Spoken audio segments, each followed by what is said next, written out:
예, 오늘 본문에 있는 말씀은 시편 3편 다윗이 그의 압살롬을 피할 때 지은 시입니다. 압살롬이 원한을 품고 이제 왕이 되려고 백성들의 마음을 다 훔치게 되죠. 그래서 재판하러 다윗에게 가는 사람들마다 다 자기가 만나가지고 억울하다고 하는 사람들은 다 너가 옳다, 너가 옳다, 너가 잘했다 이렇게 해서 백성들의 마음을 다 얻게 됩니다. 그 기간이 4년 정도 걸렸는데요. 4년 뒤에 이제 마음에 작심을 하고 쿠데타를 일으키게 됩니다. 그런데 자기 다윗 주변에 있었던 많은 사람들이 배신을 하고 압살롬 편에 서서 같이 싸우게 됩니다. 정말 다윗이 그렇게 훌륭한 일을 많이 했는데 막판에 사람들의 마음이 이렇게 어떻게 이 압살롬이라고 하는 악한 자에게 다 돌아갔는지 그건 정말 의아해할 정도로 많은 사람들이 다윗을 배신하고 압살롬 편에 서게 됩니다. 그리고 다윗은 신발도 제대로 신지도 못하고 응급거래 아주 황급하게 이제 도망을 가게 되지요. 그런 이제 그 도망가는 과정 속에서 적은 시라고 이렇게 했는데 아마 도망갈 때 이런 경황이 있어가지고 시를 적었을 마음의 여유는 없었을 것이고 아마도 뒤를 돌아보면서 그때 일을 생각하면서 적은 시가 아니겠는가 이렇게 생각해 볼 수가 있습니다.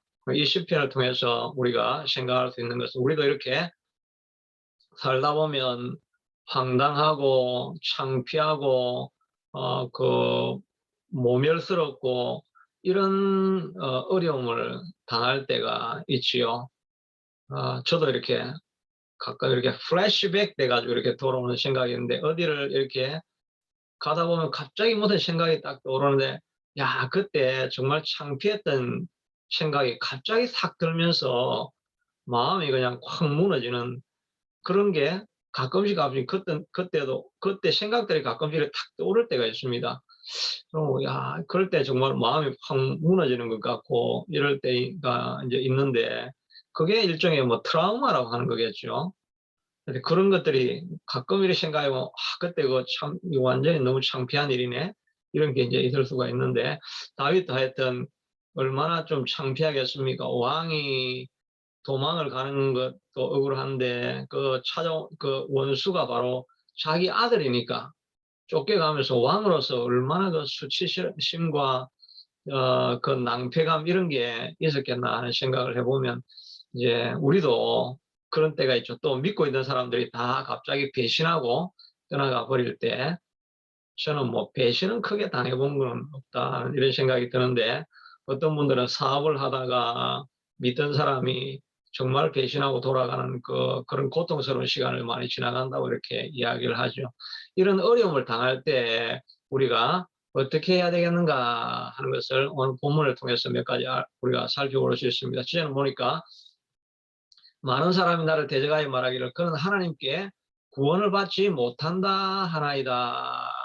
이렇게 말하고 있는데 이거는 아, 이 하나님이 그를 구원할 능력이 없다 이런 의미보다는 영어로 보니까 이게 좀 뜻이 분명해지더라고요. 이렇게 보니까 God will not deliver him.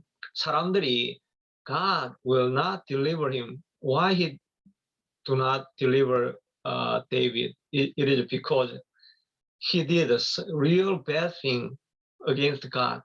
하나님에 대해서 너무나 악한 짓을 했기 때문에 사람들이 야 저렇게 악한 짓을 한 사람을 하나님이 도대체 구해줄 수가 있겠나 이렇게 사람들이 말을 하는 것입니다. 자기를 그렇게 충성했던 그 충신을 죽이고 또 그 충신의 아내를 빼앗아 가지고 간음하고 그걸 감추기 위해서 충신을 죽였다. 이렇게 하니까 저런 극악무도한 녀석이 나고 주변의 사람들도 손가락질을 하니까 자기도 생각하기에 또 사람들이 생각하기에 저런 사람은 하나님도 도와줄 수가 없어. 이렇게 사람들이 말을 한다는 것입니다. 근데 우리도 이런 생각에 빠질 때가 얼마나 많습니까? 야, 내가 그때 한 일을 생각해봐. 내가 이런 일을 하고도 하나님 앞에 내가 복을 받을 수 있다고 생각할 수 있냐? 그 정말 양심이 있다고 한다면 너 하나님 앞에 복 달라고 너 기도할 수 있겠나? 이런 마음이 우리 속에 이제 드는 것입니다. 나는 뭐 한 것도 없고 뭐 봉사한 것도 없고 하는 일마다 덕이 안 되는 일을 많이 했고 그래서 실패를 많이 했고 이런 사람인데 그럼 어떻게 하나님이 나를 축복을 해줄 수 있겠나? 이렇게 하는 소리가 다윗에게는 다른 사람이 그런 소리라고 하지만 우리한테는 뭐 우리한테 그런 우리 자신이 그런 소리를 우리가 하는 것입니다. 나는 하나님의 I don't deserve God's blessing. 하나님의 blessing을 받을 자격이 없는 자야. 이렇게 우리가 생각할 때가 많이 있다는 것입니다. 그래도 사탄이 또 그걸 노리고 있죠. 사단이 그렇게 생각을 하면 사단이 그래 맞아.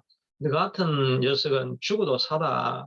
그냥 죽을 때 구원이나 받으면 너 되지. 뭐 이 땅에서 하나님 앞에 뭐 구해가지고 쓰임 받는다고 너는 정말 얼굴이 뻔뻔해도 그렇게 뻔뻔할 수가 있냐. 이렇게 사단이 우리를 자꾸 누르는 것입니다. 그러나 하나님은 그런 자라도 다시 일으키시고 우리가 죄를 고백하면 동이 쓰여서 뭔 것까지 하나님은 죄를 다 옮겨버린다고 말씀하고 있는 것입니다. 우리가 탕자의 비유에서 볼 때 아버지가 죽기도 전인데 유산을 받아 가지고 가가지고 창기와 노름과 뭐 향락과 이런 데 다 써버려 가지고 이제 먹을 것도 없고 이래 됐으니까 자기가 생각하기를 내가 도대체 어떻게 아버지에게 갈 수가 있겠는가? 나 같은 자도 하나님께서 용납하시고 받아들일 수 있겠나? 이렇게 생각을 하면서 도저히 갈 수가 없는 것입니다. 그럼에도 불구하고 너무나 죽게 되었으니까 이제 이판사판이니까 그냥 아버지한테 가가지고 아들이라 소리는 못하고 그냥 품꾼의 하나로만 좀 여겨달라고 하면서라도 그냥 거지같이 들어가서 좀 구걸을 해 먹어야 되겠다. 이렇게 생각을 하고 자기가 달려갔을 때 그 아버지가 상거가 뭔데 동거밖에 있는 아들을 보고 달려가서 그를 끌어안고 반지를 끼우고 목욕을 시키고 새 옷을 입히고 잔치를 벌여라. 그 아들은 상상도 못한 일이었죠. 하나님의 마음이 그렇다는 것입니다. 우리가 아무리 죄를 짓고 악한 일을 하고 하나님 앞에 도움이 안 되는 일을 하고 다른 사람들의 상처를 주고 게을러 가지고 방탕하다가 실패하고 이랬다 할지라도 하나님 앞에 우리 죄를 고백하고 하나님 앞에 돌아가면 하나님은 죄를 고백하고 저는 미쁘시고 어로오사 우리 죄를 사하시며 모든 불의에서 우리를 깨끗하게 하시는 분이십니다. 우리를 새롭게 만드시고 그런 상한 갈 때도 꺾지 아니하시고 꺼져가는 갈 때도 꺼져가는 심지도 끄지 아니하시고 상한 갈 때도 이렇게 세워가지고 꺾지 아니하시는 분이 우리 하나님인 것입니다. 그런 사람을 일으켜서 쓰시고 새롭게 만들어 가시는 이가 우리 하나님이신 것입니다. 그러니 우리가 우리 자신을 돌아볼 때는 아무리 흉악한 죄가 있다 할지라도 하나님 앞에 고백을 했으면 하나님이 용서하신다. 이걸 이게 믿어야 돼. 이게 믿음이죠. 근데 많은 사람들이 이게 이렇게 했는데 지금 내가 뭐 하나님 앞에 그저 낯들기도 부끄럽습니다. 이렇게 하면서 있는 그거는 믿음이 아니죠. 그건 회개도 아니죠. 회개를 했으면 하나님의 관계가 회복되어지고 하나님은 나를 세우시는 분이라는 것을 믿어야 된다는 거예요. 근데 다윗은 정말 뻔뻔하게도 이렇게 말합니다. 여호와여 주는 나의 방패시요 나의 영광이시요 나의 머리를 드시는 자니이다. 하나님 앞에 이 다윗은 얼마나 회개를 했습니까? 자기 아들이 바세바에 태어난 아들이 죽으려고 하니까 일주일 동안 금식하면서 내 죄 때문입니다. 내 죄 때문입니다. 그렇게 회개를 하고 이렇게 하고 난 이후에 하나님하고 관계가 회복되어지고 믿음이 회복되어지니까 그는 그런 많은 죄에도 불구하고 여호와여 그래도 사람들은 다 나를 뻔뻔하다고 이야기해도 우리 아버지는 하나님은 좋으신 분이십니다. 나의 영광이 되시고 내 머리를 드시는 자, 실망한 자의 고개를 들어서 다시 한번 머리에 뿔을 높이시고 용기를 주시고 희망을 주시고 소망을 주시는 분이 우리 하나님이다. 이렇게 고백을 하고 있지 않습니까? 우리가 이 믿음을 가져야 되는 것입니다. 아무리 지금까지 우리가 잘못 살았고 못했다 할지라도 하나님 앞에 고백하면 아버지 하나님은 동구밭까지 달려나와서 잔치를 베푸시고 우리를 새롭게 일으키시기를 원하시는 분이라는 것을 우리가 믿는 것이죠. 그게 우리의 믿음인 것입니다. 나는 자격이 없어. 나는 정말 양심적으로 살아야지. 그거는 믿음이 아니죠. 양심적으로는 아무리 그렇다 할지라도 믿음은 다시 시작할 수 있는 우리 하나님을 믿는 것이 믿음입니다. 나는 부족하지만 우리 하나님은 자비하시다는 것을 고백하는 마음이 있어야 하는 것입니다. 그러니까 다윗은 여전히 그런 상황 속에서도 남이 손가락질을 하는데도 그래도 내 아버지가 나를 세우신다. 이런 믿음을 가지고 나아가고 있는 것입니다. 이런 믿음을 가졌을 뿐만 아니라 그가 더 나아가서 고백하기를 내가 목소리로 여호와께 부르짖으니 그는 성산에서 응답하시는도다.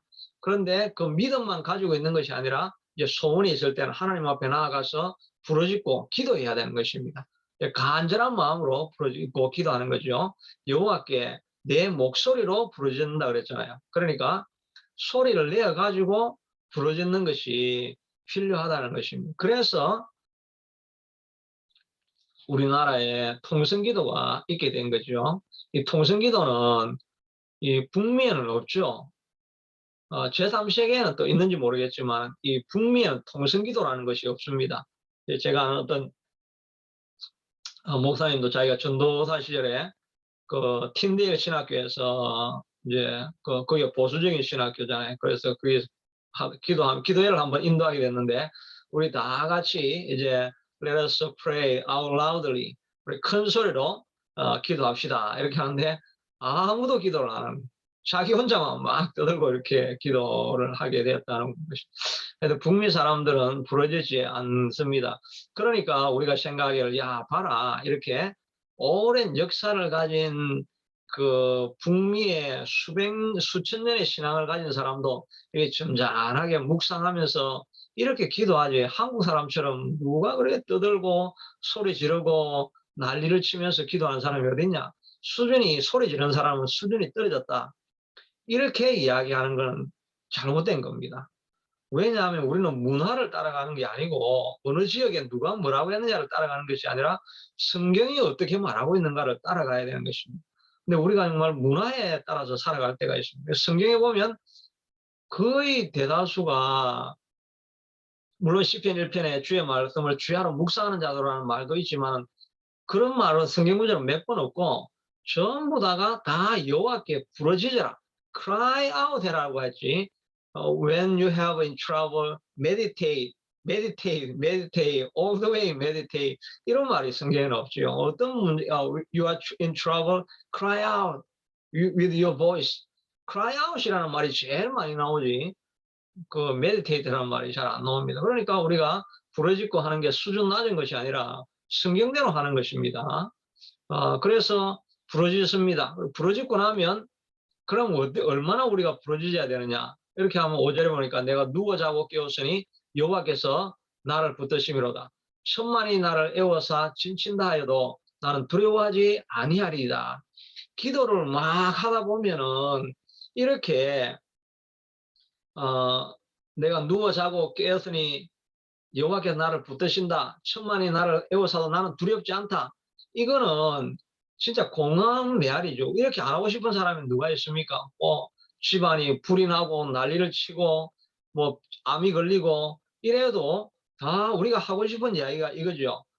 뭐 천만이 내가 뭐 죽어도 또 뭐 가정에 차 사고가 나고 뭐 이래도 나는 두려워하지 않는다.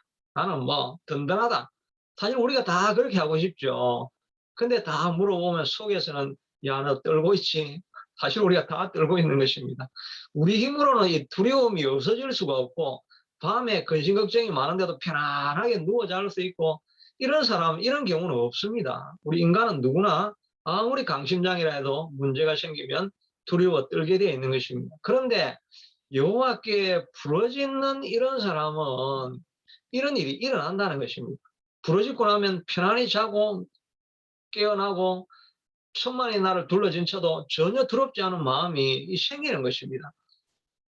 옛날에 제가 그 가등교회 있을 때 철야기도 할 때 제가 참 그때 기도를 참 많이 했죠. 철야기도 하고 나면 늘 기도를 했는데 그 기도할 때마다 야 거의 1년 내내 하나님이 눈물을 주셨어요. 눈물을 주셨어. 기도하고 나면 정말 그 막 속에서 터져 나오는 기도가 계속 이렇게 되었는데 그때 정말 이렇게 스트레스가 다 날라가, 스트레스가 진짜 다 날라갔어요.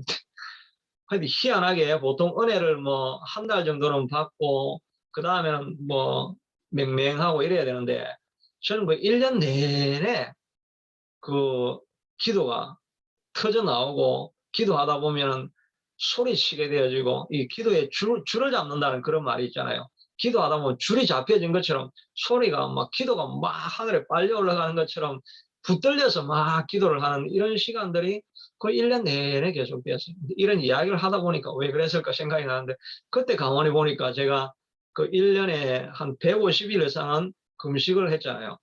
근데 뭐 매일 금식한 게, 그 3일을 금식한, 저 새끼를 금식한 게 아니라 거의 그 아침 금식을 제가 뭐 150 이상 했던 것 같아요. 그때 하여튼 그 기도하는데 보면 그 김청자 권사라고 하는 그런 분도 이렇게 기도하는 사람 파가 있었죠. 그런 사람들하고 이렇게 기도할 때 보니까 제가 하여튼 뭐 문제가 생기면 40일 기도, 아침 금식해야 되겠다. 이런 걸 제가 여러 번 했어요. 이렇게 여러 번 아마 그래서 하여튼 그 당시에 제가 영성이 아주 그 깊어졌던 이런 기억이 나네요. 그 다른 교회에서 와가지고 내가 한번 설교하라 그랬는데 그때도 정말 불을 품듯이 막 설교를 했던 그런 기억이 나네요. 근데 이렇게 기도하다 보면은 이렇게 막 기도하고 이렇게 해가 정말 내 기도가 하늘에 빨려 올라가는 것 같고 멈추어지지 않고 심장이 동해서 눈물이 나고 이런 기도를 하고 나면 그때 이건 진짜 이건 나도 해본 일이야 이런 생각이 드는 거예요. 누워 자고 편안히 지금 내가 맨발로 쪼개가면서 우리 아들이 지금 최고의 명장들을 전략가를 가지고 나를 죽이려 오는데 근데 여기서 어떻게 우리가 편안히 누워 잘 수가 있습니까? 근데 다윗은 편안히 누워 자고 나를 내가 천만이 나를 와도 나는 전혀 두려워하지 않는다. 이런 마음이 하나님이 주시는 평안이 있는 것입니다. 기도하러 나아갈 때 하나님께서 때로는 이렇게 우리에게 정말 평안을 주시는 그런 일이 있다 하는 것을 우리가 생각해야 할 것입니다. 그러니까 우리가 하나님이 좋으신 아버지라고 믿는다고 한다면 하나님 앞에 부르짖고 기도하고 기도할 때 내 마음에 정말 천만이 나를 애워 진친다 할지라도 내가 두려워하지 않을 이런 담대함이 일어날 수 있는 그런 이럴 때까지 우리가 기도하는 것이 필요한 것입니다. 정말 기도를 오래 하게 되면 하나님께서 이런 담대한 마음을 주시는 하나님이 주시는 믿음이 있는 것입니다. 그러니까 믿음은 하나님의 선물이지요. 내가 믿으려고 또는 내가 마음을 단단하게 해보려고 이렇게 하는 의지적으로 하는 것이 아니라 하나님이 부어주시는 능력으로 그렇게 되어질 때가 있다는 것입니다. 그러니까 우리가 이런 계기를 우리가 자꾸 만나야 되는, 이런 계기를 기도에 하다가 자꾸 경험하게 되면 그러면 정말 그 뚫리지 않는 길이 만들어지고 브레이크 스루가 발견되어지고 큰 산이 무너지고 하는 것을 경험할 수 있게 되는 것입니다. 그래서 이 다윗은 이런 어려울 때 이걸 경험한 거죠. 다윗이 이 쓰임 받는 사람이었던 이유는 그가 타락하고 부패하고 연약할 때가 있지만 위기가 오면 하나님께 가는 겁니다. 위기가 오면 하나님께 가서 부러졌다 보면 오히려 그것을 통해서 정말 그런 때가 아니면 얻을 수 없는 이런 하늘의 영감을 얻어서 내가 이렇게 평안함을 누리게 되었다는 것을 고백할 수 있게 된다는 것입니다. 이렇게 편안합니다 이렇게 이야기했는데 실제로 보면 여호와여 일어나소서 나의 하나님이여 나를 구원하소서 주께서 나의 모든 원수의 뺨을 치시며 악인의 일을 꺾으셨나이다. 이건 조금 이상하지 않습니까? 왜냐하면 앞에서는 나 이거 편안하게 나는 뭐 잘 잔다 두려울 거 하나도 없다 이래 놔놓고 그 다음에 하나님 앞에 또 기도합니다. 하나님 좀 도와주세요. 다시 이렇게 하는 거예요. 하나님 좀 일어나세요. 일어나서 좀 뭐 하세요. 왜 이렇게 내가 지금 너무 지금 불안하고 떨리지 않습니까? 나의 하나님이여 나를 구원하소서. 이미 구원받았는데 나는 두려울 거 전혀 없다고 했는데 하나님 일어나서 나를 도와주소서. 이렇게 다시 이야기하잖아요. 근데 이게 우리의 기도 생활이 바로 계속 이런 순환이 일어나는 거죠. 기도하기 어려움이 있을 때 하나님 앞에 부르짖었더니 하나님께서 마음을 얼마나 평안하게 하시는지 천만이 와도 두려워하지 않을 것 같은 그런 담대함이 생겨서 즐겁고 기쁜 마음으로 잠을 잡니다. 근데 그 다음날 아침에 일어나면 그 기쁨이 유지가 되느냐면 기쁨은 또 달아나고 앞에 또 큰 산이 보입니다. 아이고 이제 오늘은 내가 어떻게 또 감당을 하나 이런 불안한 마음이 또 생기죠. 그러니까 다시 기도하는 것입니다. 믿음이 있었다가도 또 시간이 지나면 또 우리가 이렇게 불안해지고 하나님 도와주세요 이렇게 할 수밖에 없는 이게 계속해서 반복되는 것이 우리의 영적인 이 전장터라 하는 것을 알 수가 있는 것입니다. 그래서 기도하고 믿고 난 이후에 그대로 그냥 그것으로 끝나는 것이 아니라 또 문제가 생기면 다시 하나님 앞에 부르짖고 간구하는 이런 것을 통해서 결국은 이 압살롬의 공격에서도 다윗은 이겨나고 승리할 수 있었던 그런 계기가 되어진 것이죠. 바로 이 다윗이 이런 압살롬의 문제를 통해서 극복했던 이 과정들은 이 기록되어져 있는 것은 우리도 마찬가지라는 것입니다. 우리도 이런 감당할 수 없는 창피스럽고 수치스럽고 위기스러운 이런 상황을 지나갈 때 똑같이 이런 과정을 지나가야 한다는 것입니다. 내가 아무리 죄를 지었다 할지라도 여전히 우리는 믿음으로 일어서야 됩니다. 그래도 우리 아버지는 좋으신 아버지여서 내 머리를 반드시 드시는 분이다. 나는 죄를 고백했기 때문에 주님 앞에서 다시 의로운 자가 되었다. 그리고 하나님은 나를 세워주실 것이니 나는 새로 시작할 수 있다. 이런 하나님에 대한 믿음을 가지고 그런 믿음을 가졌으면 기도하고 부르짖을 때 하나님의 믿음이 찾아올 때까지 부르짖고 그리고 난 이후에 또 어려움이 찾아오면 다시 또 일어나서 고나소설하고 부르짖고 이런 과정들을 계속해서 해나갈 때 우리 앞에 있는 모든 장애들이 무너지고 큰 산들이 무너지고 우리가 주님 안에서 새로운 삶으로 귀한 열매로 많은 열매를 맺어서 여러분 삶에 변화가 일어날 수 있는 저와 여러분이 될 수 있게 되기를 축복합니다. 자비하신 아버지 하나님, 오늘 이 시간 주님 앞에 기도합니다. 우리 하나님께서 이 다윗이 엄청난 위기 가운데서 기도하고 믿음으로 하나님을 선하신 분으로 믿고 달려나가서 그가 큰 위기 속에서 벗어났던 것처럼 우리도 위기를 당할 때마다 좋으신 하나님, 자비로우신 하나님, 용서하시기를 기뻐하시는 하나님, 새롭게 일어서는 우리를 보기를 기뻐하시는 하나님 앞에 기쁨으로 믿음으로 달려나가고 부르짖어 기도하고 믿음이 생길 때까지 평안함이 찾아올 때까지 부르짖고 살아가서 우리의 삶을 통해서 귀한 열매 많이 맺는 우리가 될 수 있게 축복하여 주옵소서. 예수님 이름으로 기도드리옵나이다.